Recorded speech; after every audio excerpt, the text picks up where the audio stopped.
As we get into it, you're going to see some of the discrepancies that I'm talking about with the trend that I'm seeing. But before that, I want to show you something.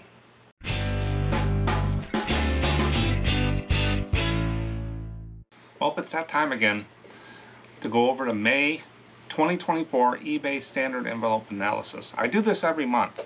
It's from the previous month. I go in and I pull 100 random mailings from my paid and shipped out of my eBay postcard store, and I check scans and I do an analysis. Now I do this for myself, and years ago when it first started, I started doing this. I figured I would share with everyone my findings. We do got a trend going. It's not looking good, and we'll get into the details in a minute.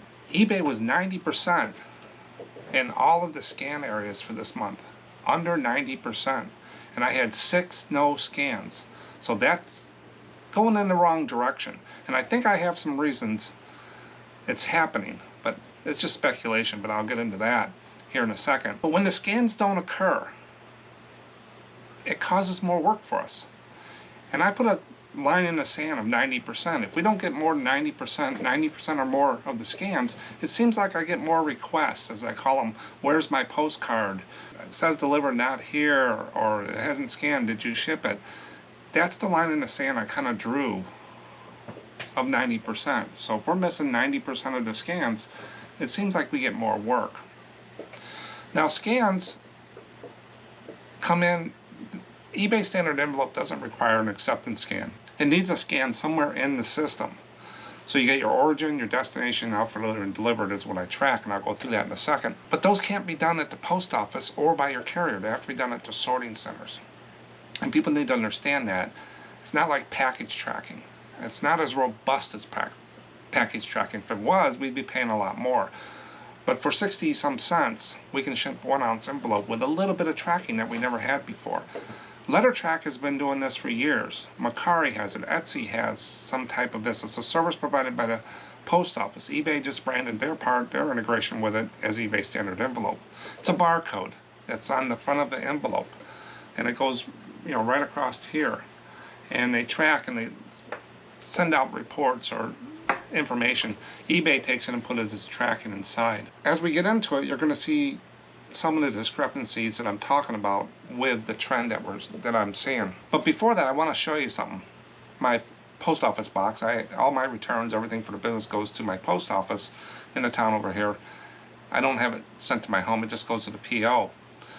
But I went there and I looked in there, and I usually don't have a lot in there. Every once in a while I get something, but I got this back. And I crossed out the buyer. This is an envelope from December 9th. December of 2023 was a return. Almost 6 months ago, I got this return. And it was because the return to sender, not deliverable as address, unable to forward, from December. So I went and I looked at the order details. I finally found it because eBay gives you like 2 years of stuff. I can't do anything with this. It doesn't allow me to do anything. I'm not going to refund them. I never did refund them for this. The customer never did say anything.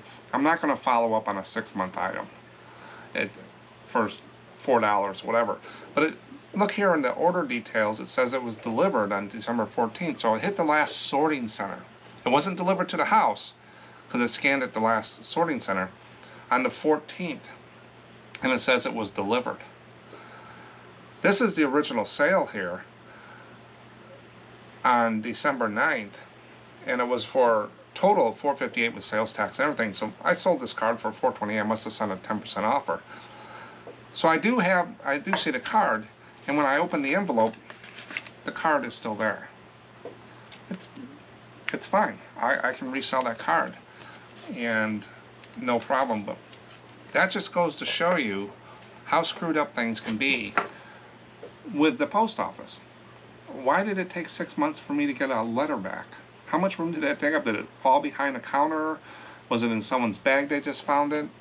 Or whatever. But the customer never sent anything. So what's your longest return? I remember during the lockdown, it was an international shipment I did. I used to ship international directly, 4 pounds and under. I didn't use eBay, GSP and all that. I just shipped it directly. This thing went over to Europe, and I think it was 3 months later, I ended up it just came back in the mail. No one said anything, nothing, it just showed up. So 3 months was about it, but 6 months for a letter? Another thing I read in some local news and stuff for Illinois is I have my first hop when I mail something goes down to Champaign, Illinois. That's about 2 hours south of me, roughly, where the University of Illinois is. There's the big sorting center. So everything in the small towns around here, if I was sending it right across the street to my neighbor, it's going to go down to Champaign first and come back. They're moving that to St. Louis, Missouri. Even our state capital mail in Springfield, Illinois, all of that used to go to Champaign and back is going over to Missouri. So I think they're consolidating these hubs, these sorting centers. And I'm not a logistics professional. There's some plan out there they're doing, but I think we're being collateral damage when this happens. So they need to get this done and get it over with before the holidays, or it's going to get really messy. And if you've watched these videos before, you know I got very poor origin scans coming out of Champaign, my first hub. It's always been that way. I track it every month and I see it. So there's two things that could happen. It gets better when it goes to Missouri, St. Louis, or it gets worse. We're going to find out because I track it every month. But those are two things, current news, that I like to put in these, because when I shoot these videos, I edit them right away and I get them up. We're going to walk through the details of eBay, all the scans I did, my chart and my trend for the year, and a little bit about the insurance in a second. But first I always put this little clip in here for people that are new to eBay standard envelope. It's just a short, how it works in a nutshell. It does show Etsy, because when I put that little clip together, I was selling on Etsy. And Etsy does have letter tracking for their letters in there for that. And I used it over there. But I didn't want to go in and just take that out of the clip for that. So I don't sell on Etsy anymore. I'm 100% eBay. Now, let me go ahead and show you this little clip. If you've seen it before, down at the bottom, there's little chapters you can skip over. But a lot of people that are new, I feel this will help. Here we go. Here is a slide I'm going to bring up on the big screen. This is just the process in my head on there. Not real detailed, layman terms. I don't know how everything works with this. I can speculate from my IT background, my technical background, but there are so many different ways to do it. But in a nutshell, this should explain to anybody how it works. So the first box there is you got eBay and Etsy platform. They're connected across multiple data centers and stuff like that. They're not in the same one. That's why it's got the dotted line there. They're two separate companies, two separate platforms, two separate programs, applications, and stuff like that. They're not shared. But I just put them in a box to make it easier.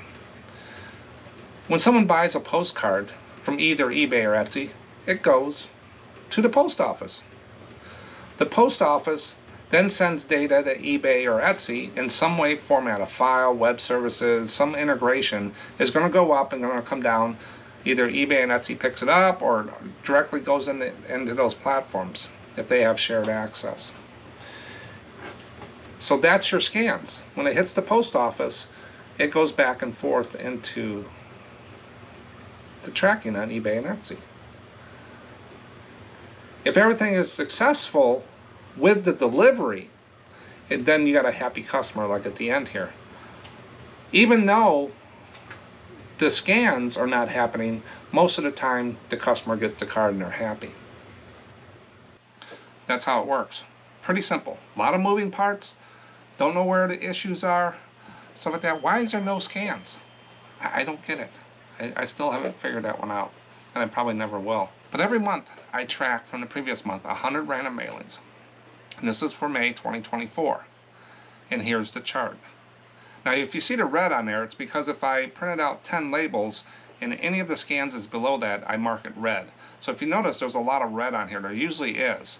Because you're not going to get 100%, I found, doing this on every state. But let's walk through the columns real quick and I'll talk about how I put this together. So the first one is the state. I just like to know where, if there's a problem with the state or something like that. So I grab the ending, the destination state where the card's going. And then the next column is the label. 100%. I have full control. That's my control. I'm going to print out 100 labels. I'm going to ship 100 postcards or 100 envelopes. I have full control. I know I did 100. Then you get into origin scan. That's where it hits the first hop after it's picked up at your mailbox. And it's usually the night of is when mine if it does get an orange scan, it gets scanned. And then somewhere in the route, when it's going to a different place, it's going to get a destination scan. And then it gets an out for delivery. And I put delivery here because I wanted to keep the header short. So out for delivery is when it's hitting one of the last sorting centers, and then delivered. That's the one that gets a lot of people that are used to package tracking, that hasn't been educated on eBay standard envelope. It's not delivered to the house. The carrier is not going to scan this. They cannot. Their wands will not work. The post office counter cannot scan this. They're unscannable, basically, to them. Only the sorting machines can scan these barcodes and put it into the system. So they're not going to do it like packages. And if they did, they'd charge us a lot more. Just think, if you get us 10 envelopes a day in each mailbox, and the post office has to scan each one to carrier, they never get done with their route. So it just makes sense. So delivered, it'll take 1 to 3 days to get to the house. Depends if they're rural or whatever going on. So when people, where's my postcard, it says delivered, I talk to my neighbors. They go through a lot of stuff. But once you educate them, I have a little thing I send out to them, and here it is at the bottom, and you can freeze this and create it yourself. Is I just cut and paste this anytime I get a request, and it helps the people, and a lot of times they'll say, oh, thank you. And then on that last column is average days for the post office, and we'll look at that. What's the average days when I send out 100 envelopes? But let's go to the bottom and real quick and talk about what I came up with. Remember, this is random. I take it from the middle of the month, beginning of the month, end of the month, just 100 to fill my sheet up. So out of 100 envelopes I mailed, 83 got origin scans. So 83%. They missed 17 origin. Destination, they missed 12. 88%. Under 90% for those two. And then delivery, out for delivery, they missed 11. 89%. And the all-important delivered scan, minus 16 delivered at the last sorting center. 84%. Every one of these scans, areas I track, is under 90%. I've never had that in a while, and that's what's causing us more work with that. Now, if you can see down there, I tracked no scans. I had 6 envelopes with no scans at all. It just says label created, and that's it. The funny thing is, if you look at the request, I only got one request, where's my postcard in May? That I had to send that little cut and paste thing out. But I did have 2 returns because they got lost. They weren't damaged or the wrong item or anything, they were lost. They never showed up. And it was 10 to 12 days, and the people were patient, and I walked them along. I didn't say wait 2 weeks, because that's going to trigger them. I just, hey, if they hit me on Sunday night, I say, let's wait till Wednesday or Thursday, and I'll contact you and see if you got it. So I give them a little bit, I walk them along a little bit. Then by Friday, if it's not there, it's 10, 12 days, I'll refund them. Because I know I'll get my money back, as we'll talk about eBay Standard Insurance in a second. So I had 2 refunds. I got some claims. I got like 3 claims I need to put in, but they're not ready yet. You got to wait 30 days and before 90 days to put them in. I think it's middle of June I can put 2 of them in, and then at the end of June I can put another. And we'll talk about that in a second. And then missing pickups. I put that on there because one time I went out to my mailbox the next day and my envelopes were still in there. They never picked it up with the flag up, or the flag was down, but they never picked up the envelopes. So I don't know what happened. So I don't get that too often. I'm not that concerned about it because it doesn't happen often. But that's the chart. And if you want to look at it for your state or whatever, it's interesting. The numbers can go different ways. But I also take these numbers and I put them in a year-to-date chart so we can see how they're trending. And if you look at this, the blue line is origin. They just are horrible at my sorting center for origins. They had a big drop in March. Then April went up a little bit. In May, they're creeping up, but they're still below the dotted line of 90%. But if you look at all those other ones, they're starting to trend down. That's not good. They need to stay up. They need to trend up. It should be 100%. These are machines, barcodes. It should be able to read it. So that's where it's trending, and we're only 6 months into the year. And now they're moving distribution centers. As I said, I'm not a logistic professional, so I don't know what the whole big plan is. But is it going to get worse or is it going to get better? But still, the post office is still averaging 5 days. Out of the 100 mailings, the average is 5 days. They had a big bump The 6 days in January, that was ice storms and some other stuff. I kind of figured that with the weather. But look at that, they're still, my postcards are 5 days from the time I mail it, to when it said on there. So they're still doing okay, it's just that the scans aren't happening, and that's what causes us more work. Now remember, if you have a lost or damaged postcard, and you used eBay standard envelope, and the cost of the single item was $20 or less, or the whole order was $50 or less, you can get your money back. This video here, I talk about on every one of these screens, or these videos, you can file a claim, and it's not hard to do. You just gotta track a little bit of stuff. And eBay's now letting us see stuff up to, I think, 2 years of our stuff, so we can go out there and get it. Our paid and shipped things. But this walks you through the claim, to fill out the forms. It hasn't changed much, if at all, since I did this video. And one year I got $77 to $80 back. I got $17 back on my last couple claims. One claim was $17.75. I got that back. I've never had one not approved. And they'll the claim form will walk you through what you need to do. It's pretty simple. It takes a couple minutes, send it out, 48 hours, it's in my PayPal. Very straightforward. So you can get your money back. So I never feel bad about refunding people for lost or damaged cards when I use eBay standard envelope. It's better than dealing with the post office, because you're going to get stuff come back to you in 6 months. What do? I'm not doing anything. I'm not opening old wounds. I'm not going to go track her down for a $4 postcard. Little responsibility goes on their side. They should have let me know. But I'm going to continue to track this. I do it for myself, and I always share with you guys, or who's ever watching. And you can, down at the bottom of the chapters, you can go right to the specs or whatever, and some of the other fluff I talk about. You can jump around. Just a real quick video. But make sure you subscribe so you know when I put this out. Hit the little bell icon. It'll notify you. Supposedly, sometimes YouTube doesn't send those out, but I do a lot in the community tab, and I put videos out, stuff like that. So by subscribing, it's the best free thing you can do for the channel. That's all I got. Hopefully it gets better. Thanks for watching. I'll catch you on the next one.